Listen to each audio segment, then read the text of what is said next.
Halo, Waalaikumsalam warahmatullahi wabarakatuh, Bapak. gimana yang lain jelas suaranya?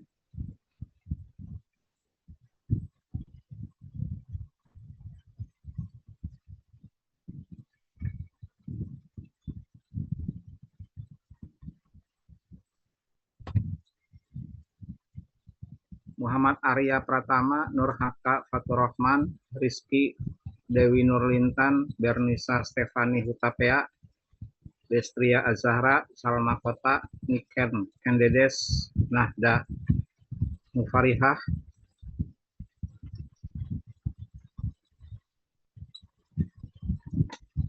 Halo,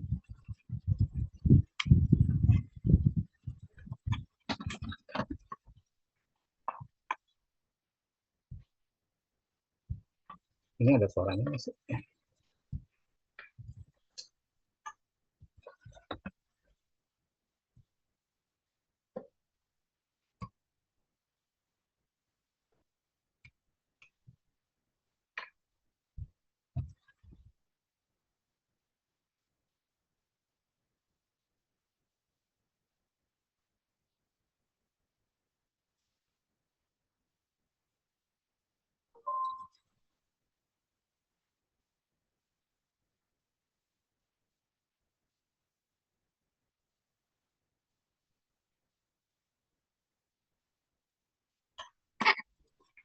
Tolong dinyalakan dulu on cam.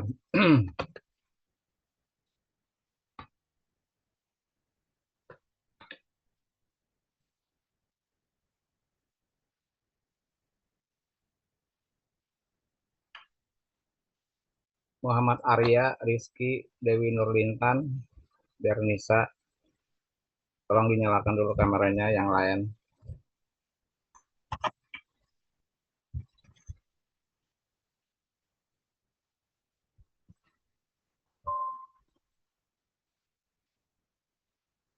Nur Haka Faturrahman, Salma Kota, Niken. Halo, Pak.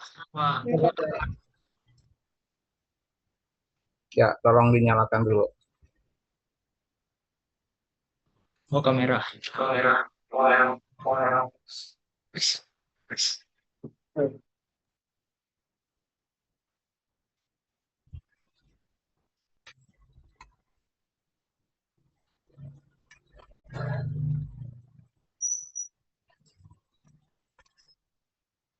Tugas sudah dikumpulin belum? Tugas individu. Sudah, Pak.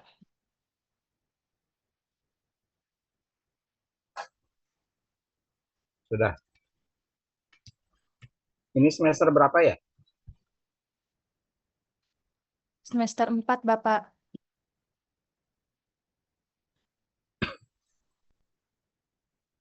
Sekarang pertemuan ke-13.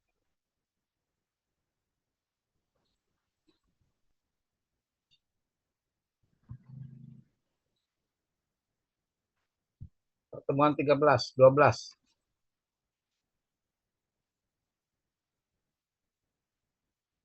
Pertemuan ke berapa?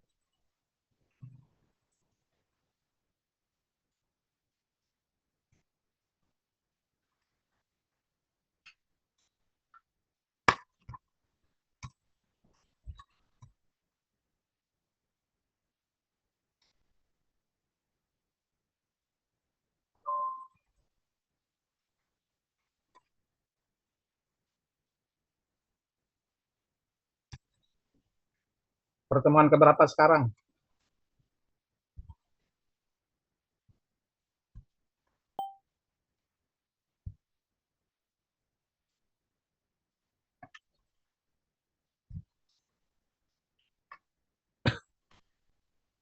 Sebentar, Pak, saya cek.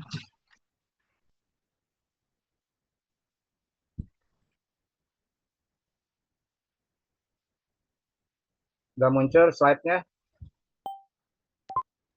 Sudah, Bapak. Pertemuan 13 kita masih bahas sedikit lagi onboarding atau program orientasi karyawan baru. Ini ada satu materi, A Guide for Onboarding New Staff dari Oracle, ya. Jadi apa itu onboarding? Mengapa perusahaan harus melakukan program onboarding? Great vision without great people is irrelevant. Visi yang bagus, visi yang hebat tanpa adanya great people itu sama dengan bohong. Sama dengan irrelevant, nggak relevan. Kata Jim Collins, ya, penulis buku Good to Great, Jim Collins.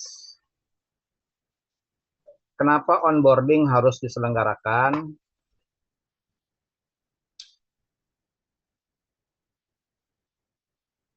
The onboarding process your new hires go through can determine how long they will stay with your organization. Jadi proses atau program orientasi bagi karyawan baru itu bisa menentukan atau mempengaruhi seberapa lama mereka akan stay di perusahaan. Jadi salah satu faktor yang menentukan, mempengaruhi seberapa lama mereka betah di suatu organisasi, salah satu faktor ya, bukan satu-satunya.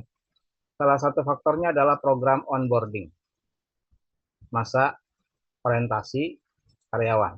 Jadi jangan dianggap sepele program onboarding new employee ini, ya. Buat teman-teman yang ya mungkin sekarang apa sih Pak? Tapi kalau suatu saat nanti Anda punya perusahaan sendiri atau menjadi manajer SDM, Anda penting ini. Menurut hasil penelitian, ya rata-rata perusahaan itu kehilangan 23% dari karyawan baru pada tahun-tahun pertama. Companies lose on average 23% of new hires before the 1 year. Jadi bahkan sebelum 1 tahun itu rata-rata 23% karyawan baru itu left. Kemudian 33%-nya banyak karyawan baru yang merasa kecewa karena tidak menemukan dengan apa yang dia ekspektasikan selama ini, yang sering digembar-gemborkan begini begitu ternyata nggak ketemu. Ya. Tentu saja kalau sudah begini ya jangan berharap lama mereka akan stay di organisasi Anda. Jadi dengan demikian onboarding adalah sesuatu yang penting, ya. Nah, apa sih manfaat daripada onboarding? Pertama adalah save money, ya, menekan biaya pengeluaran kos terkait dengan rekrutmen, training, ini kan biaya semua. Kalau ujung-ujungnya ternyata kan dari mulai perencanaan, kemudian pasang iklan atau menggunakan jasa ketiga dalam rekrutmen ini, ya, kemudian proses seleksi sampai selesai, ya, sampai terpilih siapa yang menjadi kandidat, kemudian mereka diundang join, bergabung, diterima, ya, tapi ternyata ujung-ujungnya karyawan tersebut nggak lama, belum setahun pun mereka sudah resign. Nah ini kan namanya pemborosan, iya kan? Uang sudah keluar banyak.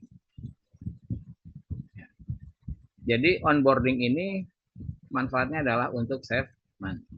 Kedua, memaksimalkan produktivitas. Dengan merekrut karyawan baru, melatih mereka, gitu kan? Harapannya adalah organisasi ini bisa mendapatkan kandidat yang memang dibutuhkan yang sesuai. Onboarding process that minimize time spent learning the ropes. Jadi dengan onboarding orientasi karyawan itu bisa meminimalisir time spent, waktu yang terbuang dalam proses pembelajaran. Ini menurut dari perusahaan Oracle ya. Kita buka dari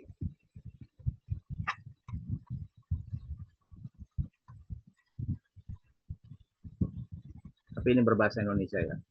Yang ini berbahasa Indonesia ini dari mengukur keberhasilan onboarding, metrik dan praktik terbaik untuk evaluasi karyawan baru.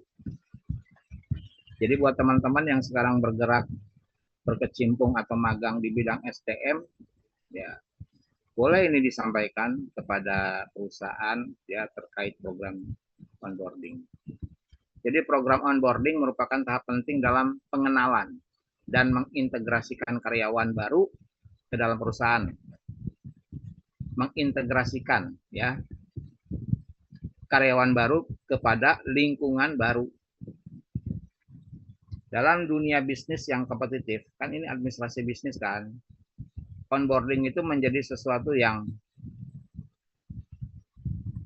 pembeda, menjadi ciri antara mana perusahaan yang profesional, mana perusahaan yang asal-asalan. Gitu ya. Pengenalan dan integrasi karyawan baru itu salah satu langkah penting dan kritis karena ketika karyawan baru itu bergabung, yang namanya karyawan baru bergabung kan berarti karyawan terpilih, betul kan? Di antara sekian yang melamar, mereka lah yang terbaik gitu.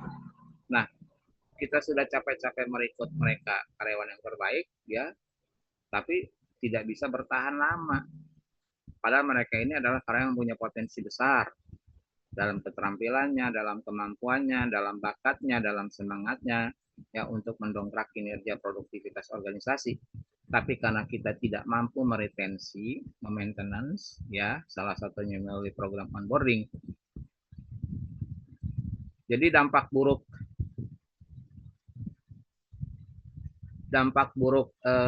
onboarding, kegagalan di dalam onboarding itu bisa menyebabkan karyawan baru mengalami kekecewaan. Kok nggak sesuai ya? Nggak sesuai dengan apa yang sudah disampaikan dari proses seleksi sampai dengan interview. Begitu onboarding kok nggak matching, ya bingung. Kurangnya informasi, misinformasi, ya yang nggak jelas. Kemudian kurangnya keterlibatan mereka. Mereka tidak diajak terlibat baik secara teknis apalagi secara emosional dengan orang-orang lama. Ya, ini kan artinya sama dengan mengundang turnover yang baru. Kalau karyawan baru mengatakan, yalah saya coba-coba aja dulu. Saya dulu pernah onboarding selama 3 bulan. Ya, saya pernah onboarding selama 3 bulan, masa uji coba lah. Ya, orientasi uji coba, banyaknya di lapangan karena waktu itu juga saya di bidang sales ya untuk distributorship, banyak turun di lapangan, onboardingnya itu 3 bulan ya kan, jadi menjelang 3 bulan terakhir itu, bulan ketiga itu saya left, saya keluar, padahal saya sempat dipertahankan. Mengapa onboarding penting bagi perusahaan? Satu, meningkatkan retensi karyawan. Ya. Jadi mempertahankan, memelihara karyawan dan mengurangi turnover. Namanya turnover itu keluar masuk karyawan, ya, yang masuk, yang resign, yang masuk, yang resign itu kan hal yang apa ya, yang membuat pekerjaan bagi bidang SDM itu, karena untuk ditahan pun tidak bisa, itu hak karyawan untuk keluar, ya kan begitu. Tapi untuk mencari pengganti yang baru itu pun juga bukan hal yang mudah gitu kan. Jadi kan ini pekerjaan ya, Karyawan udah dididik, dilatih, keluar. Sudah dididik, dilatih, keluar. Apa nggak capek ya? Belum biaya segala macam. Itu kan? Jadi manfaat onboarding itu satu meningkatkan retensi karyawan dan mengurangi turnover. Yang kedua adalah meningkatkan produktivitas karyawan baru. Sama dengan yang tadi ya. Yang Oracle itu bagaimana meningkatkan produktivitas karyawan baru.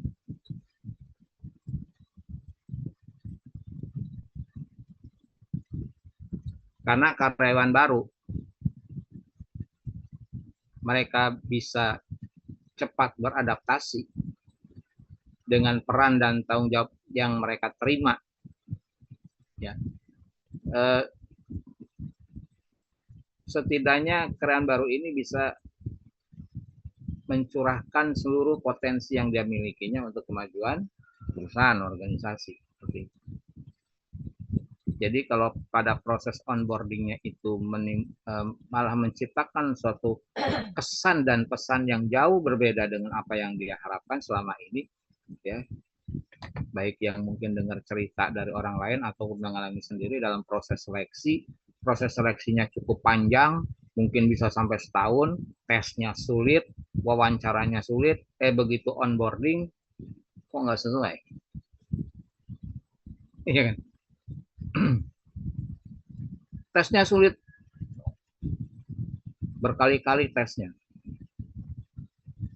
Tes ini, tes itu, tes ini, tes itu ya, masalah tes kan sudah saya sampaikan ya, dari mulai fisik A semua sampai terakhir wawancara, lolos, lulus, begitu onboarding jauh. Membangun kepuasan karyawan dan keterikatan dengan perusahaan. Ya, the first impression. Kesan pertama itu penting. Ya. Bagaimana menciptakan pengalaman positif bagi karyawan baru itu bisa berdampak langsung pada tingkat kepercayaan, kepuasan, integritas. Ya, kalau hari-hari pertama itu kesannya tidak baik, kurang baik. Ini yang makanya ada metrik ya. Metrik itu adalah untuk mengevaluasi apakah program onboarding ini berhasil atau tidak, sukses atau tidak. Manfaat selanjutnya adalah menyatukan peran dan ekspektasi. Tentu saja antara ekspektasi dan peran ini harus seiring selaras. Ya. Jangan sampai ekspektasi yang berlebihan, kan? Karena tidak ada sebuah organisasi perusahaan yang benar-benar sempurna. Ini pun juga harus dipahami oleh para karyawan baru. Jadi kalau punya ekspektasi itu ya jangan terlalu lebay dan berlebihan, begitu kan? Nah itu harus tersampaikan dan harus diterima, harus dimaknai oleh semua orang, termasuk karyawan baru. Ya, sebagus-bagusnya perusahaan tetap saja ada sisi kekurangan dan kelemahan. Misalkan Anda ingin kerja di Google, ingin kerja di mana? Di Apple gitu kan yang katanya. Tetap saja ada sisi kelemahan dan kekurangan pada organisasi, pada perusahaan tersebut. Anda mau kerja di perusahaan multinasional yang gajinya, tetap saja ada sisi-sisi kekurangan. Nah, inilah jangan sampai terlalu berlebihan di dalam menilai berharap sesuatu. Jadi maksud kita itu yang namanya onboarding bukan mau memanjakan, bukan mau menindak-bobokan karyawan, bukan. Ya, salah. Ini karyawan baru Pak dimanja banget. Bukan begitu. Itu salah itu. Ya. Mentang-mentang karyawan baru, bukan. Ya. Justru supaya mereka itu adalah muncul yang namanya rasa engagement, keterlibatan.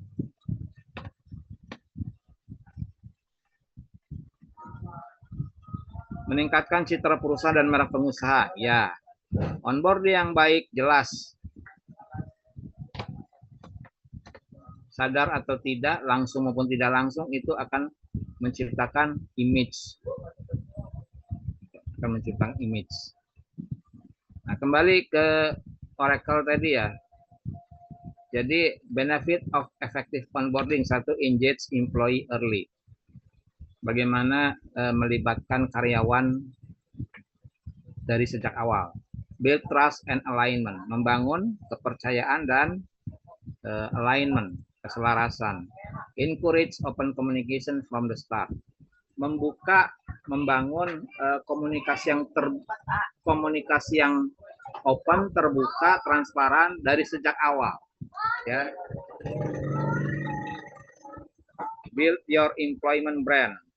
Ya, menciptakan karyawan Anda ya sebagaimana brand sebuah tempat pekerjaan yang bagus, yang luar biasa. Gitu.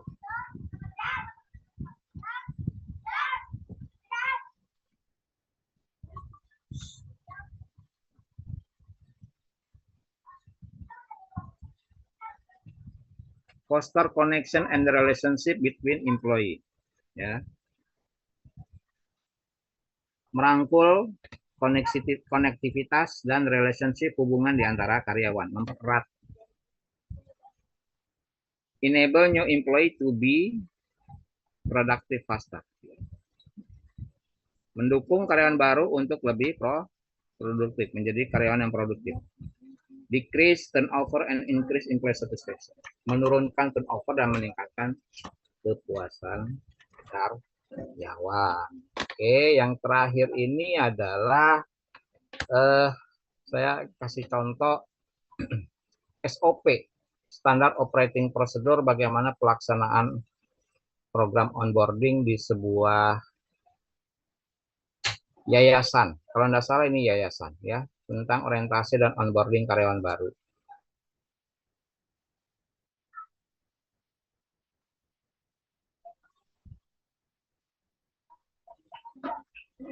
Jadi ini dalam bentuk SOP ya, SOP orientasi dan onboarding karyawan baru.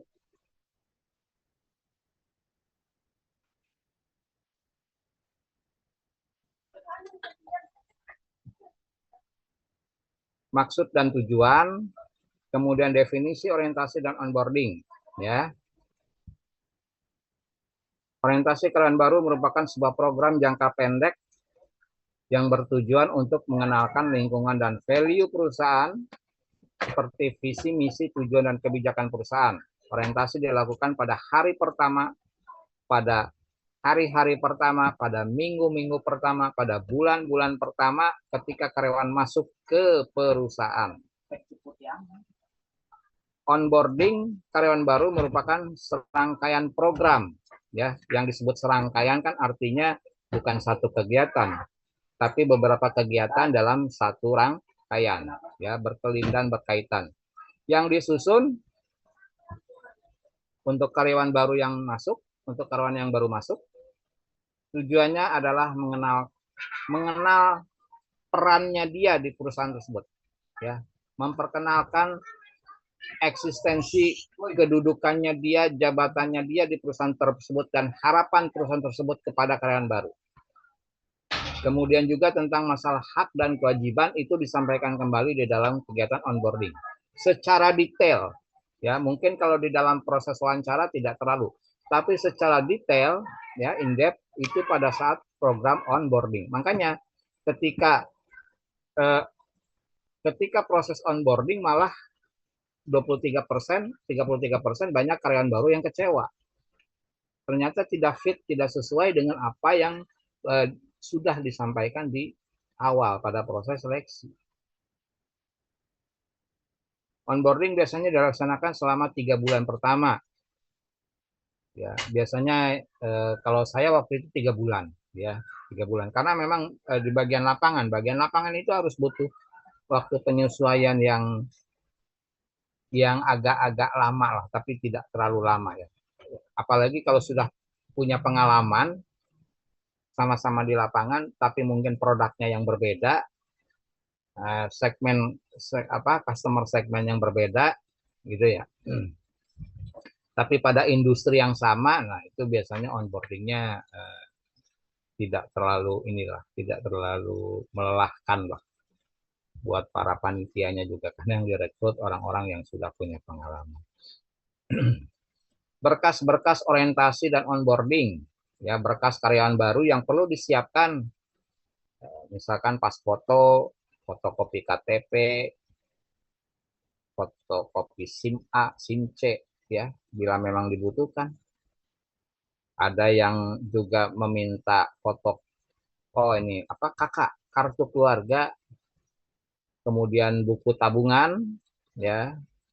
Apakah buku tabungan ini biasanya kalau tabungan untuk payroll itu kan sudah dari perusahaan ya biasanya ya. Jadi bukan kita karena seragam rekeningnya biasanya ini langsung dari perusahaan.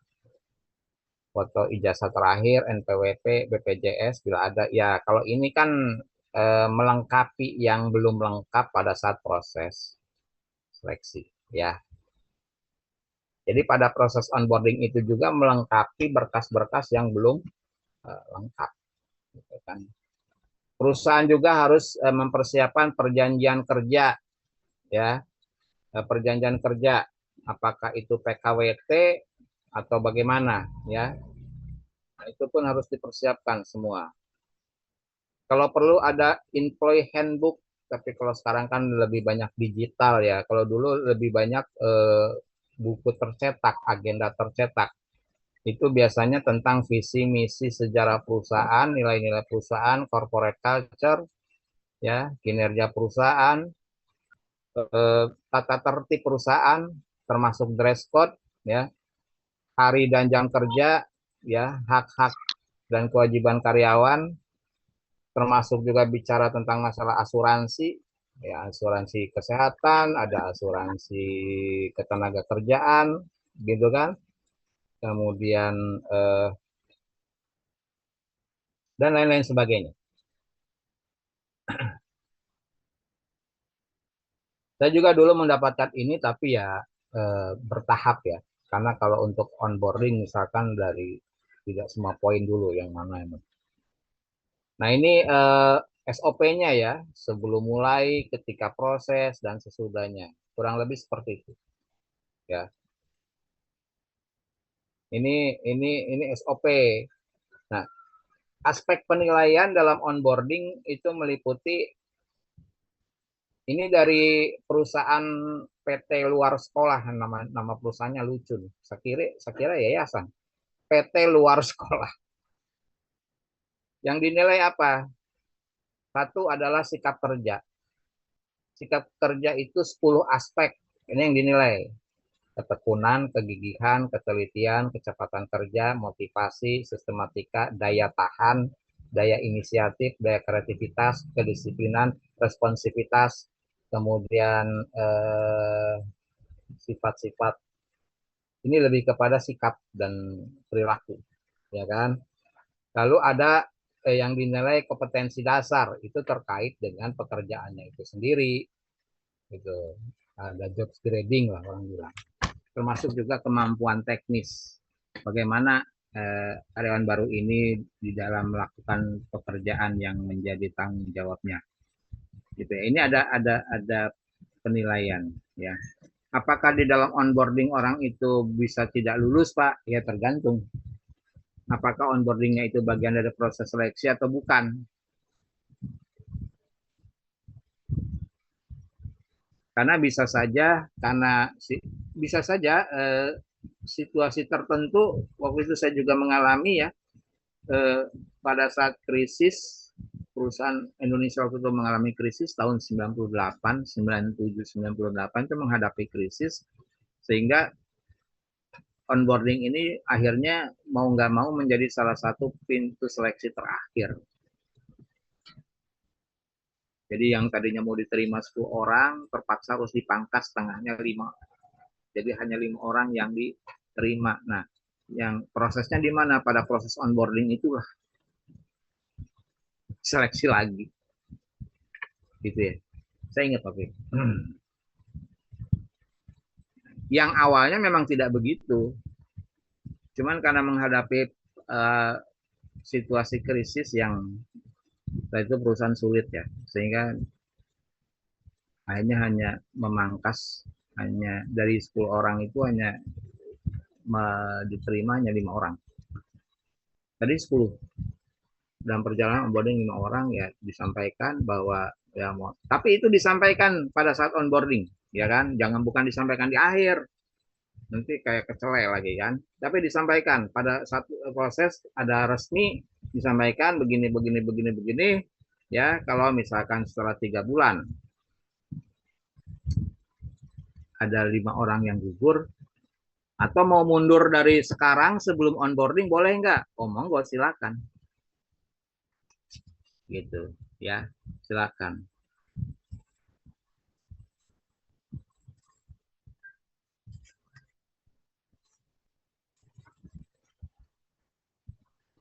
Paham nggak teman-teman? Jadi onboarding ini atau masa orientasi karyawan ini bukan hal yang pele ya. Karena kita kan merekrut karyawan yang menurut hasil penilaian itu yang terbaik. Jadi begitu sudah yang terbaik tiba-tiba ngilang, terbang, keluar gara-gara onboardingnya salah. Jadi onboarding yang baik itu memang harus ada perencanaan, ya, bukan gimana besok mendadak. Itu bukan onboarding namanya. Sehingga onboarding itu baik atau tidaknya itu mencerminkan profesionalitas perusahaan, organisasi. Saya menyarankan sekecil apapun Anda bekerja sekarang ya kan, entah itu statusnya magang atau sudah menjadi karyawan atau bagaimana, kontrak atau bagaimana, ya. Kalau misalkan Anda rapat meeting atau misalkan Anda posisinya ada di personalia atau di tenaga kerja SDM ya enggak apa-apa Anda sampaikan misalkan kita kayaknya perlu memperkuat dalam proses onboarding karena onboarding juga itu bagian dari penilaian terakhir. Betul enggak? Ya, ujian terakhir itu pada saat onboarding. Mungkin kalau pada saat wawancara belum begitu mantap, tapi pada saat onboarding, kalau onboarding bagian dari proses seleksi, oh ini orang cocoknya ditempatkan di sana, gimana ini orang cocok, kan bisa dalam proses onboarding. Atau mungkin orang berpikir ulang kali pada saat onboarding, kayaknya saya enggak. Nah, ini ya yang saya maksud, gitu ya. Jadi kalau saya lebih berkecenderungan onboarding itu bisa menjadi bagian proses seleksi.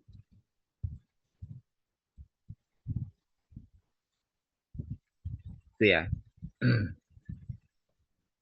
Tapi tentu saja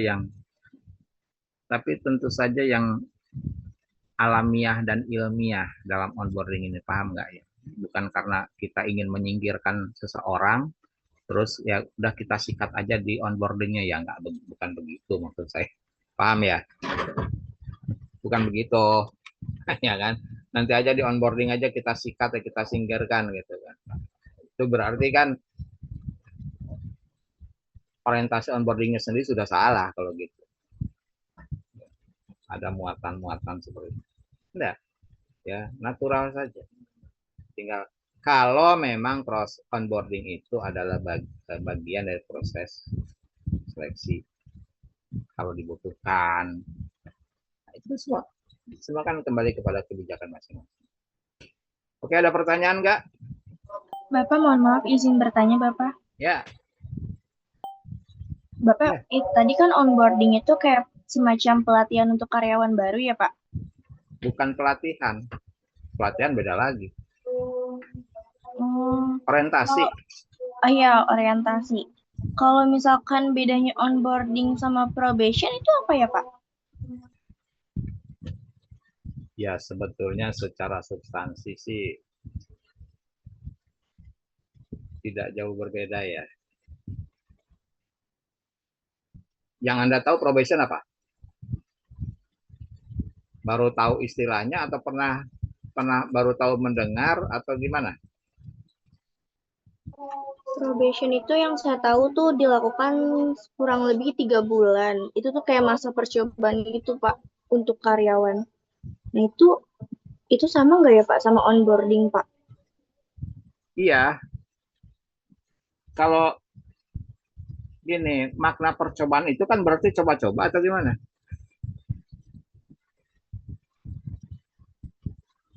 Ya, yang disebut percobaan itu apakah ini dicoba-coba cocok atau enggak, atau maksudnya untuk penempatan nantinya yang disebut. kayaknya nggak cocok ini di A, ini cocoknya di B. Walaupun ngelamarnya awalnya di A mungkin ya, tapi ternyata pada proses yang tadi itu dia mungkin cocoknya di B, ya kan? Ataukah itu bagian dari proses dalam 3 bulan tadi? Maksudnya itu proses, orang bisa saja setelah 3 bulan itu apa ya, gugur.